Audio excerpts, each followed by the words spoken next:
Dia tidak tergiur karena janji profit. Dia hanya percaya pada orang yang ia pikir tak akan mengkhianatinya. Tapi dari situlah semuanya bermula. Ketika cinta digunakan untuk menjual investasi. Ceritanya bermula dari hubungan yang tampak wajar. Seorang wanita muda mengenal pasangannya, lalu dikenalkan pada teman si pasangan. Tapi bukan untuk membangun pertemanan, melainkan untuk ditawari kesempatan.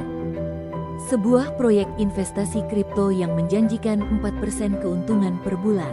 Kalimatnya sederhana, aman kok, aku juga udah masuk duluan. Tapi yang sebenarnya dijual bukanlah keuntungan, melainkan kepercayaan.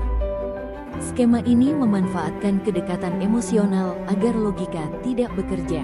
Karena saat yang menawarkan adalah seseorang yang kamu cintai, kamu lebih mudah menurunkan pertahanan. Strategi penipuan di balik wajah digital. Skema Ponzi zaman sekarang bersembunyi di balik jargon teknologi. Mereka tak lagi pakai presentasi mencolok atau undangan hotel mewah. Mereka datang melalui WhatsApp, obrolan santai, atau story Instagram. Wajahnya futuristik, robot trading, staking AI, DeFi token. Tapi polanya tetap sama. Uangmu tidak diputar di pasar, tapi dibayar ke investor sebelumnya. Tidak ada aktivitas real. Bahkan istilah investasi sengaja dihindari agar lolos dari regulasi. Diganti jadi bagi hasil proyek, dukungan komunitas, atau akses ke sistem eksklusif.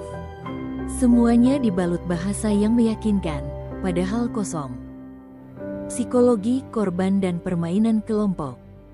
Korban skema ini bukan orang bodoh, mereka hanya terlalu percaya atau terlalu ingin dipercaya. Banyak dari mereka bahkan merasa ikut berbagi peluang saat mengajak orang lain masuk. Karena sistemnya dibangun menggunakan insentif, semakin banyak kita merekrut, semakin besar juga bonusnya. Maka terbentuklah ekosistem manipulasi. Para korban jadi pelaku tanpa sadar. Grup-grup dibentuk untuk saling menyemangati. Tapi sebenarnya, mereka hanya meyakinkan diri sendiri agar tidak merasa sedang ditipu. Karena mengakui bahwa mereka jadi korban, berarti mengakui bahwa mereka juga ikut menipu orang lain. Saat sistem mulai retak. Awalnya semua berjalan sesuai janji. Profit rutin, testimoni lancar, bahkan beberapa withdraw berhasil. Tapi pelan-pelan mulai berubah. Admin mulai lambat membalas, penarikan ditunda, alasan muncul, gangguan sistem, audit, maintenance. Grup mulai sepi, lalu diam. Para perekrut hilang jejak, dan mereka yang masih bertanya mulai diblokir. Disinilah semuanya terbuka, tak ada sistem, tak ada robot. Hanya sisa kepercayaan yang hancur. Yang paling awal masuk masih bisa selamat. Yang di tengah, rugi besar. Yang terakhir, hilang semuanya. Cinta, kepercayaan, dan uang. Kita sering lupa bahwa kepercayaan adalah aset yang paling mudah dijual. Karena ia tak perlu bukti, tapi cukup rasa. Dan cinta, ketika dikawinkan dengan iming-iming untung, bisa jadi alat manipulasi paling ampuh. Ini bukan cerita tentang satu orang yang tertipu.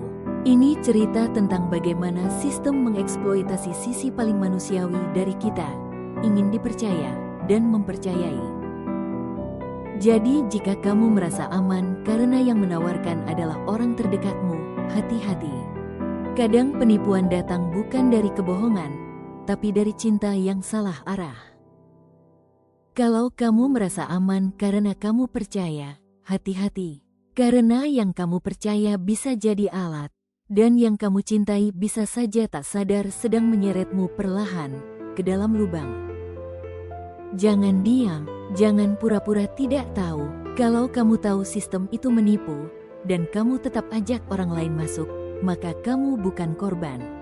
Kamu sudah berubah jadi pelaku. Dan tak ada sistem yang lebih jahat dari sistem yang memutar luka jadi keuntungan.